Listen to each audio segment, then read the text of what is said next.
Hi, welcome to Crime Clueless. We're your hosts. I'm Jenna. And I'm Laura. I'm Krista. And I'm Kayla. How are you guys doing today? That was like a long pause. I think we're all waiting. I'm good. Doing good here. Yeah. How are you? Tired. You've had a busy day. Yeah. Busy day. I'm glad to be sitting because I'm at like 13 stand hours. Ew. I know. Right? Not been long enough today to have that I many know. stand hours. Seriously. I'm at 5. I love that for both of us. I'm at a respectable 7. That's good. That's not bad. Yeah. We spent all morning outside, though, because it was so nice here. I love that we're getting little pockets of cool before it gets too hot, but I'm at 9. I'm surprised. Good job. Good job. You guys didn't all nap this morning? Weird. I wish. I did sit outside on my Kindle while my toddler played in the water, so Yeah, was fun. that sounds nice. Yeah, it was good. Yeah. I like that. Mhm. I have a case that's perplexing and disturbing. It involves a literal garbage chute. Huh. So you may never look at taking out the trash the same way again after we cover this. Can't And- wait. Yeah, it's from Australia. I don't know if we've covered one from Australia before. I don't think so. Oh, I don't think we have. Yeah, I'm excited to dig into this one. Yeah, Going let's do it. international. Yes. Yes. You ready to dive in? Let's do it. Right. Imagine a 24-year-old woman. She's smart, athletic, full of life, found dead at the bottom of a garbage compactor in a luxury high-rise. The official story, she somehow climbed feet first into a 530 millimeter, because we're in Australia, or 21 inches for, Thank you. yep, and fell 12 stories to her death. Oh, No witnesses, missing security footage, a boyfriend who didn't notice she was missing for hours, and a crime scene so strange even the coroner said he couldn't explain it. This is the story of Phoebe Handsjuk, a case where the closer you look, the less sense it seems to make. intriguing. Yeah. That's very intriguing. Today, we're diving into the mysterious death of Phoebe on December 2nd, 2010. If you've never heard of this case, buckle up. It's one of those what the heck happened here stories that really will have you questioning everything. Officially, Phoebe's death was ruled a freak accident. She, like I said, was found dead at the bottom of her luxury apartment building's garbage compactor, and it was 12 floors down, really narrow, into a dumpster. Authorities shrugged and said, looks like an accident, maybe suicide, no foul play. Case Went in closed. feet first, you said. Mm-hmm. Oh, we're going to dig into that Yeah, a lot. Yeah. because that would have to be like very intentional. Yeah. Like, let's use Right. this as a slide. Mhm. Yes. And I mean, I'm going to show you 21 inches. Like, it is not big at all for the diameter. Probably like, yeah. Like, how big is 2 feet? A little less than 2 feet. Right, Yeah. right. Those sound panels are each 12 inches. So if you think, 2 of those. so not even, A little bit less, yeah. yeah, really narrow. This case is extremely not closed because nothing about that explanation makes sense once you know the details. This case is a true crime logic puzzle wrapped in a dark, twisted riddle, and we're going to dig into that. We're going to talk about bizarre evidence, suspicious behavior, a totally botched investigation, a convenient conclusion, and a trash chute that we're pretty sure we could not climb into even if you paid us in unlimited tacos. What? I like tacos, I would get paid in tacos. right? I'd be fine with that. That's so random. I love you. Thanks. I love you too. We all like tacos. We do. And did I mention Phoebe was alive at the bottom of the chute and tried to crawl out before bleeding to death? Oh. Mhm. A horrific cherry on top of this mystery Sunday. It's a truly harrowing case and will absolutely treat the victim with the respect she deserves. Phoebe was a real person, not just a mystery, but our tone, as always, might be a little sarcastic and darkly humorous because that's how we cope with these outrageous stories. If you're familiar with our show, you know the vibe. We'll gasp, we'll rage, we'll laugh at the absurdity of incompetent criminals and or investigators, and we'll definitely go on the occasional tangent. I've done a lot of research on this one, and boy, is there a lot to unpack. We are going to walk you through Phoebe's life and personality, the timeline of her last days, what was found at the scene, both in the apartment and down in that dreaded compactor room, the autopsy and inquest findings. We'll also drop in some quotes from people involved. We've got investigators, family, and journalists who dug into this case. There's a fantastic podcast called Phoebe's Fall that is made by her family. They did a great job. Highly recommend it. We'll also discuss the many unanswered questions and theories. By the end, you'll be just as bewildered as we are, trust me. This is a wild one where you listen and say, you sure about all that? So let's get into it. First, let's talk about who Phoebe was beyond this horrific manner of her death. Phoebe was born in 1986 in, if you live where I do, Melbourne, or I hear also Melbourne, Australia. From all accounts, she was vibrant, she was strong-willed. Her family describes her as having a wild child streak and a rich imagination, someone who loved physical activity, nature, and especially the ocean. She was popular, she was social, she was athletic, apparently a super fast runner and a fierce basketball player. If someone did her wrong on the court, she'd kick into high gear and become unstoppable. That competitive, justice-driven side was part of her personality too. I mean, I think she sounds like the kind of person you'd want on your dodgeball team and as your best friend, loyal, protective, fun. But like many people, Phoebe had her struggles. In her teens, she started experimenting with drugs and had bouts of depression and anxiety. She sometimes used alcohol as a coping mechanism and was on medication and in counseling for her mental health. So she had some demons, but she was fighting them. She was artistic and creative. She had a mischievous sense of humor.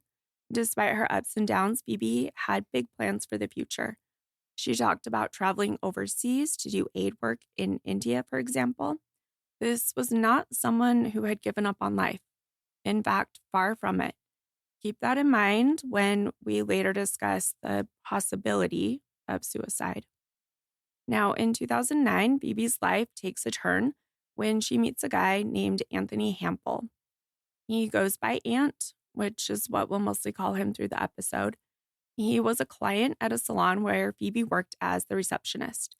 Ant was older, almost 20 years older than Phoebe. She was 23 when they met, and he was almost 40.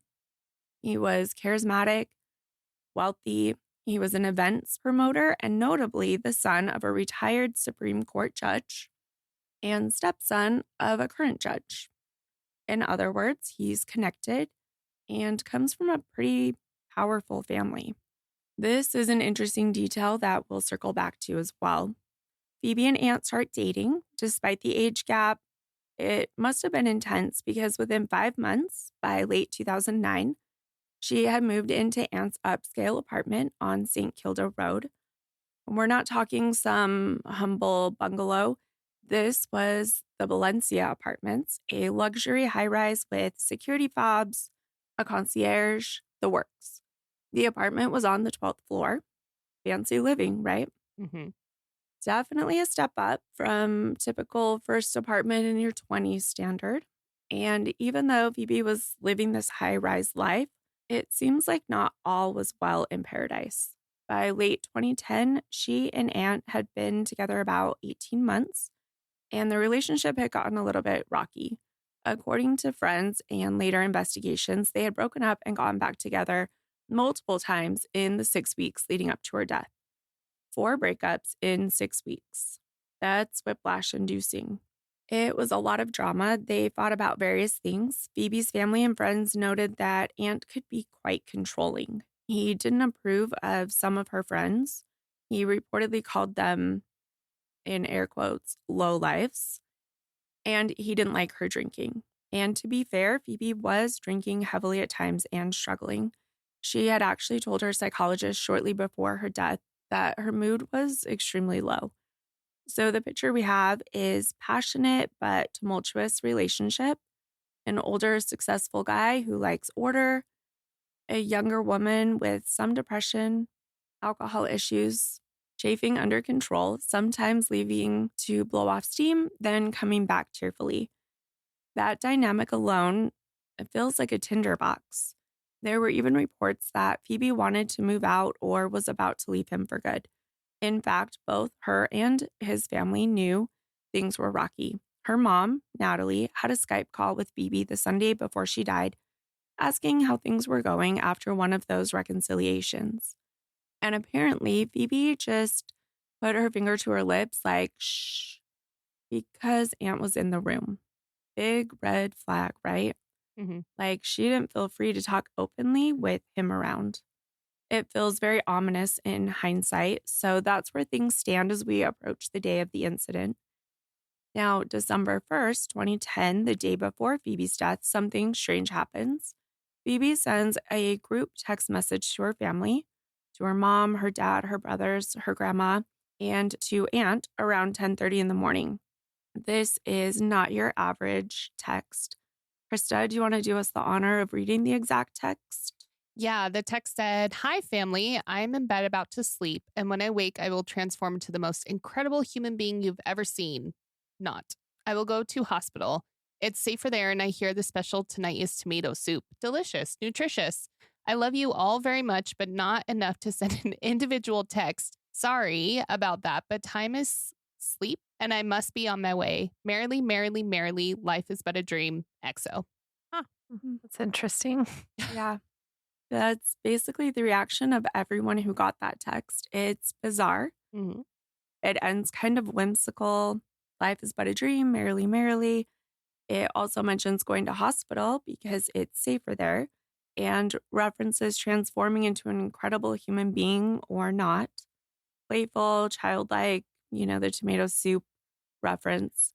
But in context, it reads very off kilter, possibly a cry for help. Do they think maybe she was talking about an actual ER hospital or like maybe a mental institution kind I of was thing? thinking maybe like rehab, like if she Yeah. was wanting to get some help for her drinking, maybe like a rehab Right. place and something like that.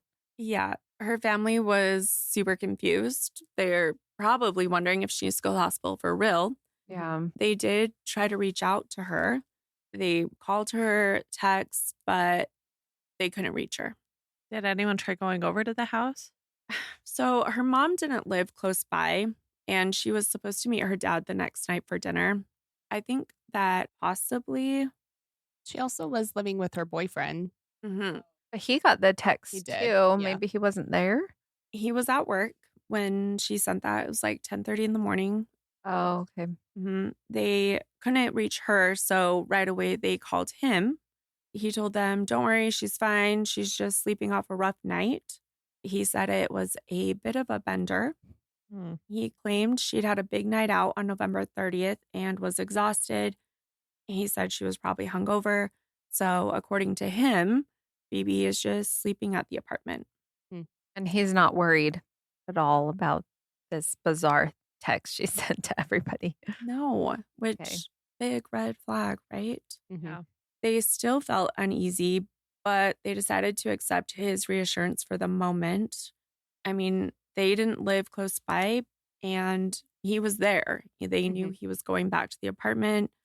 They thought he would go check on her like a concerned, loving Boyfriend. partner, boyfriend. Right. I imagine her mom and dad were still like, that text was super weird. Let's fast forward to the next day, December 2nd, 2010. This is the day that everything happens. We'll break down the timeline of the day as best as investigators and journalists have reconstructed it.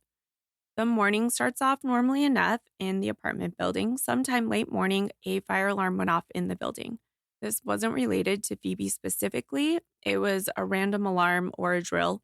We know from CCTV that around 11:44 a.m., Phoebe left the apartment with her dog, who was a cute little white American Staffordshire Bull Terrier named Yoshi. Oh. Yeah. Oh.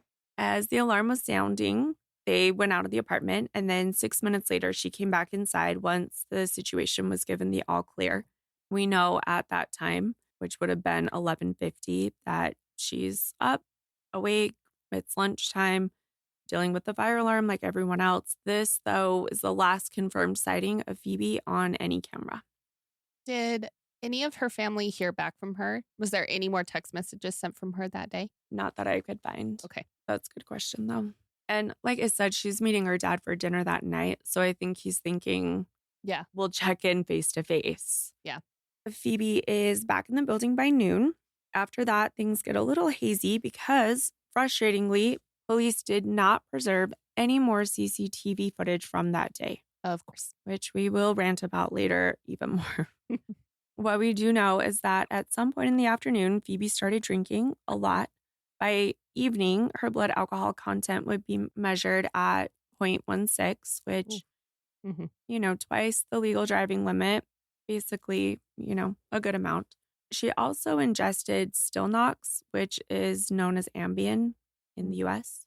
If you don't know, it's a prescription sleeping pill. Not a great combo. Alcohol plus Ambien can make people really disoriented or even cause sleepwalking type behavior.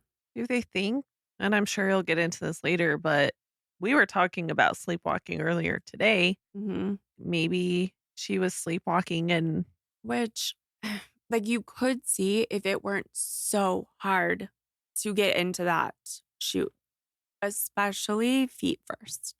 yeah, but if you think it's a slide, Maybe. I don't know. Well, and I I know mean- people can do weird things on Yeah. Ambien too. Mhm. Yeah. Having those things in her system, whether she took them or was given them, Yeah. or basically why it's been ruled the way that it has, Mhm. unfortunately. We do have some evidence of how Phoebe spent the afternoon inside the apartment. It appears that she was distressed or very emotional. Later that evening, when investigators entered the apartment, they found broken glass on the floor and small blood drops in several places. There was some on a computer mouse and a mouse pad. There was some on a door frame. They also found something incredibly eerie: Post-it notes with strange, rambling scribbles stuck on the kitchen counter. In the bedroom, Phoebe had arranged a kind of shrine on the bed, a photo of her and Aunt together, a photo of her cat, a bunch of those scribbled notes, candles burning around them. On the floor of the bathroom, her hair straightening iron was plugged in and left on. Pretty creepy and sad, like broken glass, random blood drops, candles, cryptic notes on Post-its. It's almost like she was having like an emotional breakdown or, I don't know, some kind of ritual for herself or something. It sounds like a shrine, Mhm. like we've seen in movies, right? It could very well have been a sign that she was considering something like suicide or just extremely upset and not thinking clearly. Those close to her later said Phoebe did sometimes write stream of consciousness notes when she had been drinking a lot. Basically, they didn't make a lot of sense, just her emotional thoughts spilled on paper. So it's possible she made that shrine scenario herself while intoxicated. It feels haunting, but it might have been her way of expressing pain. Gives me chills to think about that. The broken glass, the blood. I'm not sure that they've ever said what the glass was that was broken. Like if it was a drinking glass or like a mirror or something like Mhm. that. Right. Yeah, Something. that'd be interesting to find out. Mhm. There was blood, like I said, by the computer and the door, which suggests probably a cut on her hand. But then with future injuries, it's hard to tell. Mhm. Importantly, there were no big pools of blood in the apartment, just drops here and there. Any injury she got was minor.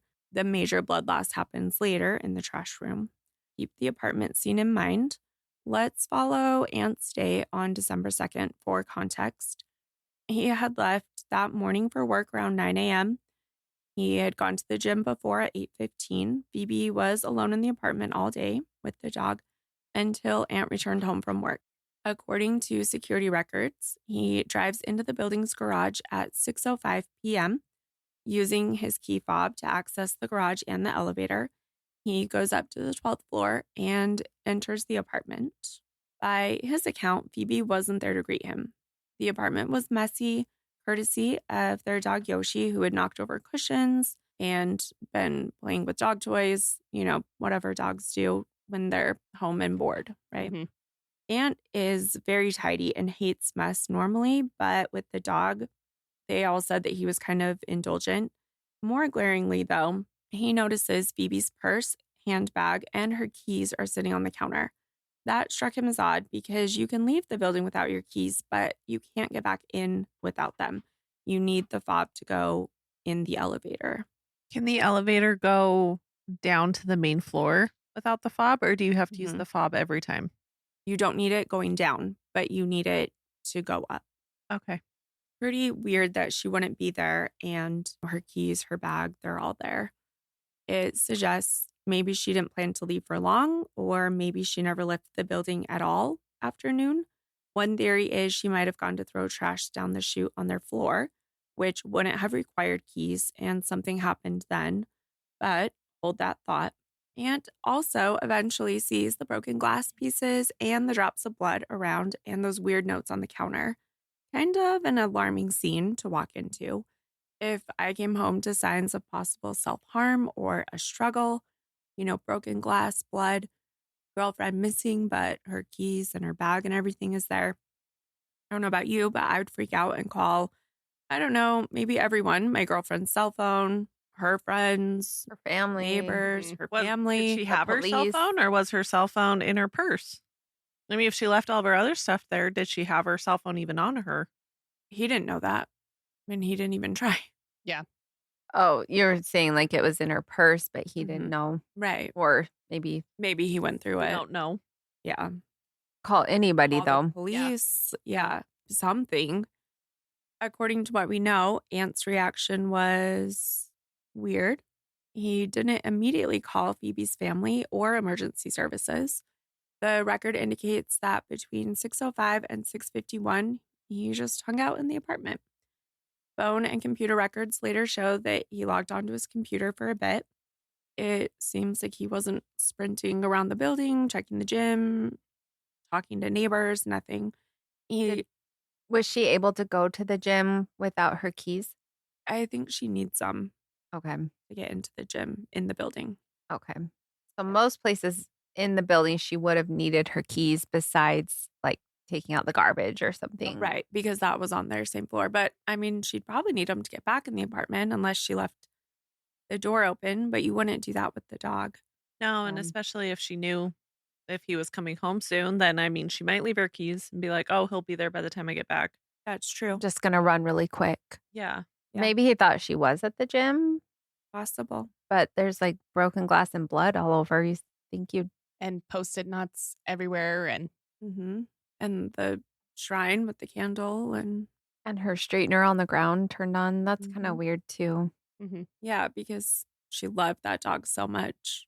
I get nervous when the dog walks by and mine's on, Yeah. Mhm. like on my vanity, that it'll fall on him or something and Yeah. I don't know, burn him.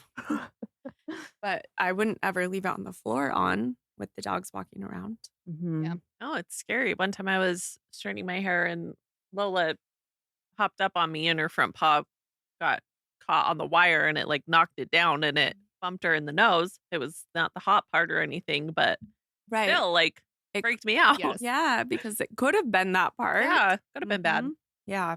He told police later that Phoebe had a habit of wandering off and usually, in air quotes, turned up on her own. So he wasn't immediately alarmed. But there is the blood drops, the broken glass, her stuff there. There's more than just her taking her purse, her keys, and going out. Mhm. Did she often go out without her stuff, or was that something that was different? That was different because you can't he even get said back that? in.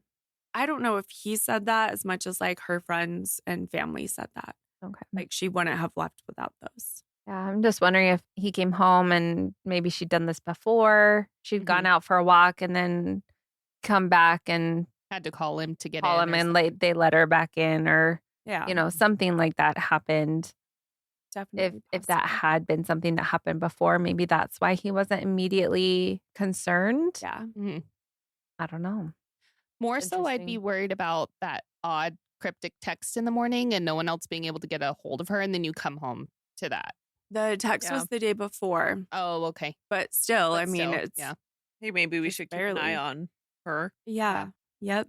Did he say how she was like the night before when he got home? Did they have like a normal night together the night before? I know she was out on November 30th, right? And then she had slept through a lot of the next day. But she sent the text message in the morning. So Mhm. he would have Right. been with her that night. Mm-hmm. I wonder what their interactions were that night. Maybe he felt like she was more normal. stable Mhm. when Right. he left the next day. Yeah, that's possible. There's probably a million reasons that he wouldn't be like immediately Yeah. worried. And those are a lot of really good points. The strange thing, though, is that, like you said, they're supposed to go meet her dad for dinner, and she would need her keys and her purse to go do that. Mm-hmm. He thinks maybe she went to dinner already. But again, like you would need those things. Especially if you're going by yourself. Right. At 6:51, Phoebe's dad, Len, tries to call Phoebe because, like I said, they were meeting for dinner. They were supposed to go to their favorite Thai restaurant. He was calling to say he was running a bit late.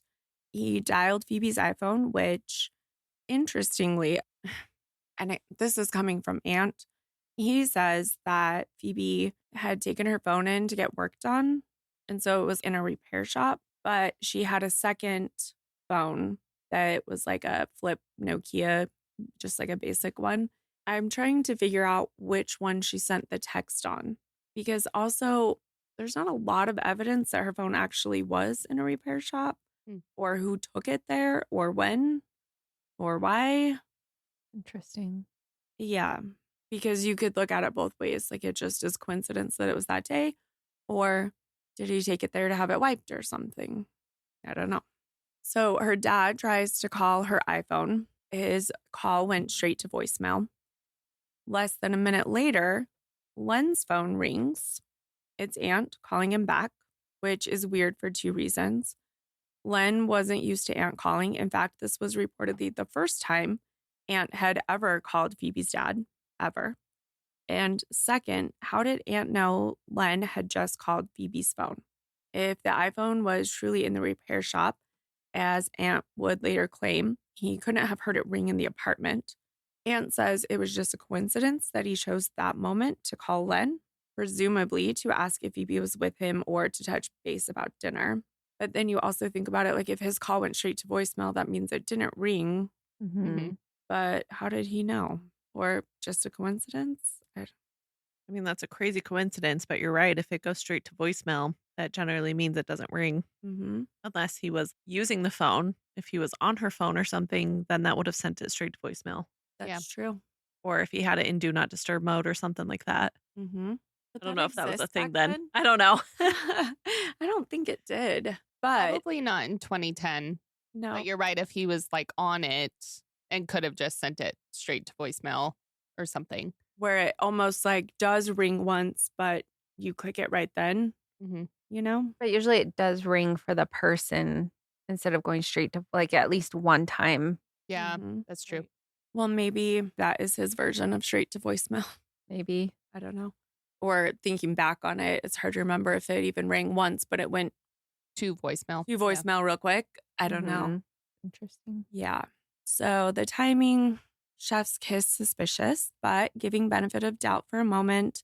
Maybe Aunt got home, saw she wasn't there, and decided to call Len to see if she went to see her dad early or something. On this call, it lasts about 3.5 minutes. Aunt tells Len, Phoebe's not here. I thought she might be with you. Actually, I have no idea where she is. Her purse and keys are here. She's got to be around here somewhere, which is a weird thing to say. Yeah. Len, alarmed because he's still thinking about the weird text and now she's missing at dinner time, urges Aunt to call the police and report her missing. Aunt downplays it again and says, the police won't take it seriously yet. it's too early to report her missing. So they hang up. And to be fair, he might be right. She's 24. She's an adult. A lot of times they don't jump on that quickly, unfortunately. Well, and kind of their history too. They've broken up 4 times. Mm-hmm. Maybe she had a weird moment the day before. Yeah. I don't know. Yeah. Maybe they weren't on like the best of terms right then either. She had been drinking a lot. Mm-hmm. Well, and people are saying she was maybe going to leave him for good. So, right. She was talking about going to a hospital. Mm-hmm. Yeah. So they hang up. Len is now even more worried and he starts a phone tree. He's calling Phoebe's mom, her brothers, her grandma, everyone, asking if anyone has heard from her, and no one has. And meanwhile, what does Aunt do? The man orders takeout. I kid you not, decides to order dinner from the very same Thai restaurant they were all supposed to go to together. Well, it's his favorite. He's like, well, it still sounds good. Shouldn't mess up my plans. Right. But I'll stay here. I've been looking forward to this all day. I'm still craving pad thai, so I'll wait here though. I'll just get it delivered. We'll just eat it here. Please. I won't go meet him and hope she shows up, and I'm totally checking out. That's so funny. Yeah. Please. Jaw dropping. On Crime Junkie, they covered this. One of the hosts commented, like, if he thought she might just step back in any minute, why wouldn't he order the food from the place that they were meant to go dine at? Yeah. Which Like is he knew he wasn't going to go spot there. on. Right. But still didn't want to miss out. Right. But it makes it feel like he already knew she wouldn't be joining him for dinner. Well, how many dishes did he order? Because it's like if you think she might come back, then a thoughtful boyfriend would order food for her too. Mm-hmm. I'll have some food if she comes back. We're not going to make it to dinner, so whenever she shows up, I'll have our food for that us would here. be the thoughtful boyfriend, but That's a good thought, Kayla. I like that. Yeah, maybe he thought, that's why I'm I'll curious. just if have he it here only for ordered us since food we can't for- go. Yeah, Yeah. if he only ordered food for himself, or if he ordered food for her too. I don't know. That would definitely change the intention. Mm-hmm. He did order enough food for 2 people. Okay. So whether he wanted leftovers or was ordering for both of them Yeah. if they were now going to miss dinner. I am wondering if he canceled on her dad, though. Her dad's there waiting for him. Yeah. I know, That's right? so sad. Sad. That'd be rude. Sees their takeout walk past him. Right. The one time he calls him and then doesn't tell him they're not coming. Yeah. Yeah, right. Rude. So that conversation was happening at 6:50, 6:51 he calls him, or 6:52 he calls him right back. Now, 7 p.m., elsewhere in the building, something major happens. The building's concierge, a staff member on duty in the lobby, went to the ground floor refuse room where the big garbage compactor and all the bins are to get a broom for cleaning. When she tried to open the door to that little room, it wouldn't open. Something was blocking it from the inside. She pushed and finally managed to squeeze in through the jam. And then she saw why it was jammed. A woman's body was lying on the floor, blocking the door. And there was blood everywhere. That woman, of course, was Phoebe. This poor concierge woman literally stumbled into a horror scene. She immediately called emergency services, so shortly after 7 p.m., police and paramedics swarmed the building. They find Phoebe down there in the room at the bottom of the chute. Let's describe the scene and Phoebe's condition, even though it is awful. She was found lying on the floor near the garbage compactor amid other things that had come down. Her right foot was almost completely severed, basically cut off except for just a tendon. Ugh. It had been sliced by the compactor's blade. She had other injuries too, bruises and a fracture in her lower body, which is later noted as a fractured femur. There was a massive amount of blood on the floor, smeared down the door. It appeared that after hitting the compactor, Phoebe was still alive and had crawled out, dragging herself towards the door, trying to get out of that pitch dark little room. That's So horrifying. horrific. Mhm. So awful. So tragic for her. Think Yeah. how Mhm. scary that must have been. Yeah, Yeah. like That, just like, trying to get out to get hurts my somebody. heart. Yeah. Mhm. Ugh, yeah, He's so sad. it's really sad. By the time the concierge found her, she was deceased or nearly so. Paramedics did declare her dead at the scene. It's hard to picture. It's beyond awful, something out of a nightmare. She essentially fell feet first down 12 floors through this narrow steel tube, landed in the compactor, which nearly amputated her foot. And then in the dark, she's attempting to survive to crawl out. Mm. The cause of death was extreme blood loss from that foot injury combined with her other injuries. And there were smear marks that showed her efforts to move and to get out of the room. Oh, so sad. Tragic. It's horrifying. It's just like such a terrible ending. I don't know like how else to say it. Thinking about her being alone and like that happening is just it's Yeah. horrible. Alone and in pain in that dark room. Can't see what you want to try and do. Try and get help. Mm-hmm. Yeah. Really tragic. Were they able to determine a time of death? Do they know how long she was in there for? That's kind of the thing too, though, is it sounds like we don't know when she went down the Yeah. chute, but then it took a while, but we don't know how long. Mm. So we don't know if it was 30 minutes or an hour, 2 hours. Mm. All we know is that gap between like noon and then we know Aunt gets home at 6:05. Well, that's what I'm wondering. Like, Mhm. was he home when it happened, or was she already down there? That is the question. I feel like if her foot was nearly amputated, I don't feel like it could have been multiple hours Right, because from there blood is loss. a Yeah, big artery down Yeah. there. but I'm not an expert. I don't know for sure. In my mind, it wouldn't have been like 6 hours or anything like that if No. her foot was because But- you have to treat those pretty quickly if something like that happens to avoid. Right. Mm-hmm. Well, they said he got home at 6:05. So Yeah. what time did they find her? Around 7. Mm-hmm. So I mean, that's an Yeah. hour right there. Right. So if it was 2 hours, Then it would rule him out. Yeah. Well, and that's the question too. You said that she was deceased or almost, but they did pronounce her at the scene. So I guess that's the question too. Was she? Does it say if she was deceased when they got there?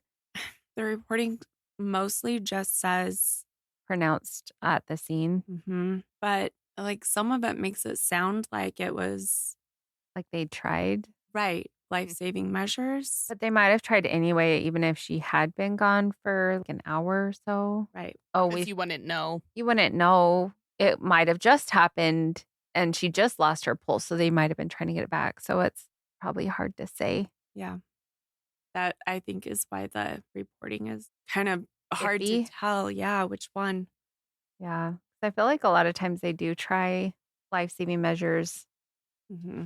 anyway because you don't know unless someone witnessed it. Right. Right. Because, yeah, it could have been an hour or it could have been 2 minutes. And you Right. could Yeah. say, yeah. Right. Whenever she lost a pulse, could have. Mhm. I guess it would be if she was still warm. yeah. Back upstairs, none of the residents know yet exactly what's happened. They just know that emergency crews are there. Around 8 p.m., the Thai food delivery guy arrives at the building for Aunt's order. He goes up to Aunt's apartment and allegedly tells Aunt something like, "Hey, mate, there's a huge commotion downstairs. Cops everywhere. The building's locked down." Aunt takes his takeout. He's like, "Oh, dang, my girlfriend's missing. Wonder if this has to do with that." They never called him because the concierge would know her, right? And him. Maybe, unless You would think. I mean, she's been living there for a while, Yeah. a year or Could more. be And- depending on how she looked, though. Mhm. If you're falling 12 flights of stairs, they might not immediately know who she is. Yeah. Maybe.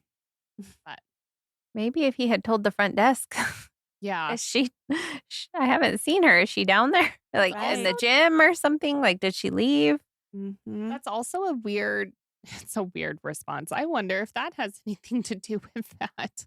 Right. Not Why like would you drop the bag and run out there. I don't know. That's what I would Right. do if I even thought maybe it was someone, but Yeah, totally. So he goes down and approaches a police officer that's there, mentions Phoebe's missing. According to one of the detectives on the scene, acting senior sergeant Andrew Healy, Aunt came forward and said, "Oh no, my girlfriend is missing. Could that body be her?" He right away volunteered that Phoebe was depressed and on medication, that her phone was broken. So he'd been calling her on the landline all day, but couldn't find her. Hmm.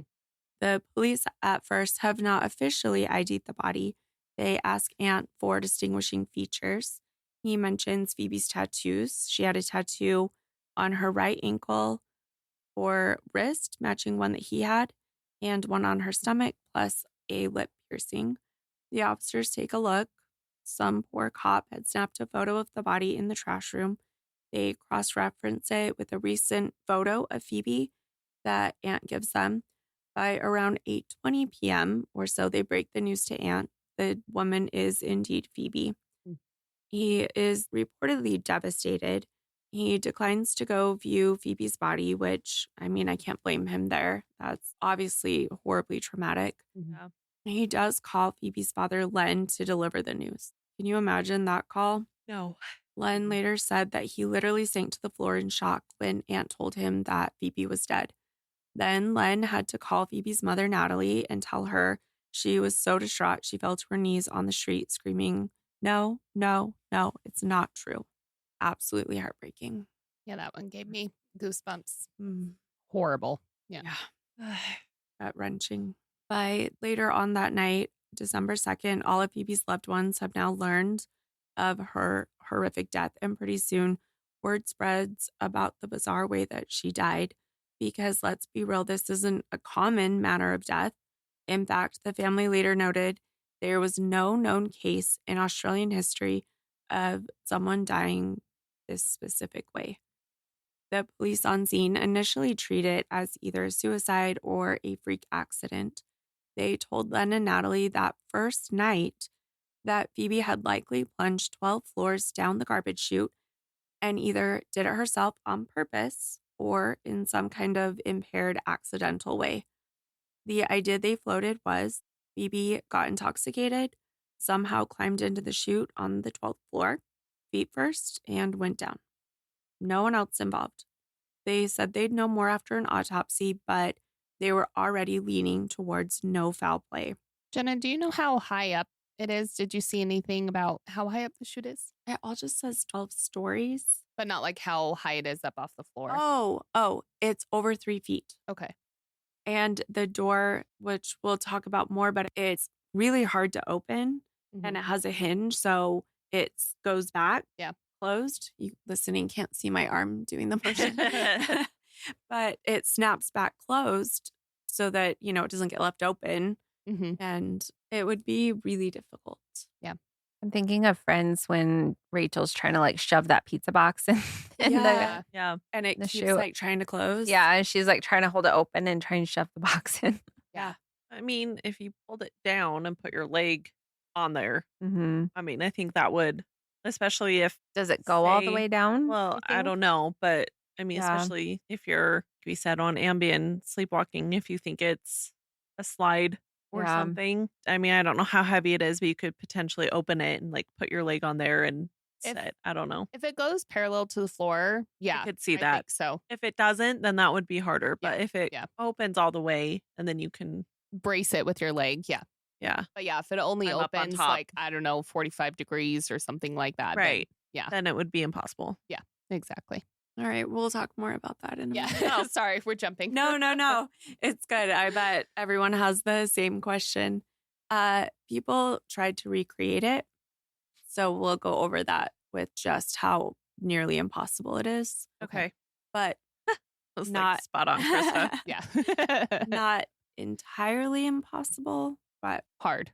Probably really hard to do if you're intoxicated and on Ambien too. Yeah. Right.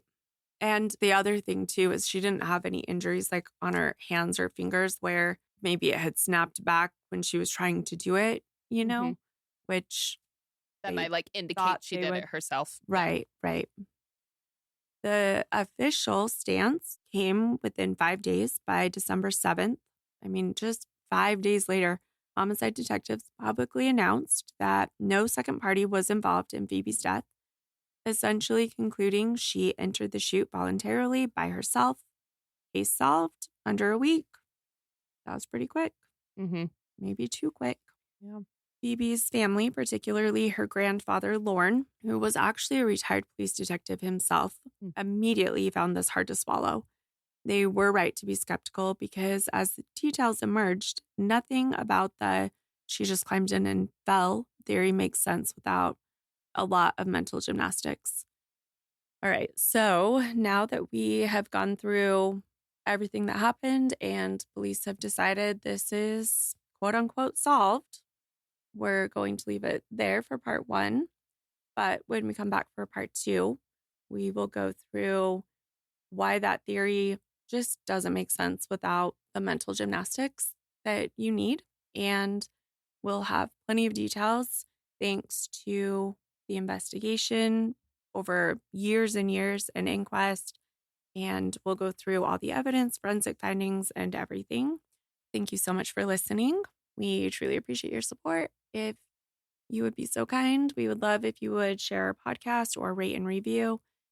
You can find us on Apple, Spotify, Amazon, iHeart, YouTube, anywhere that you listen to podcasts. We're available Everywhere.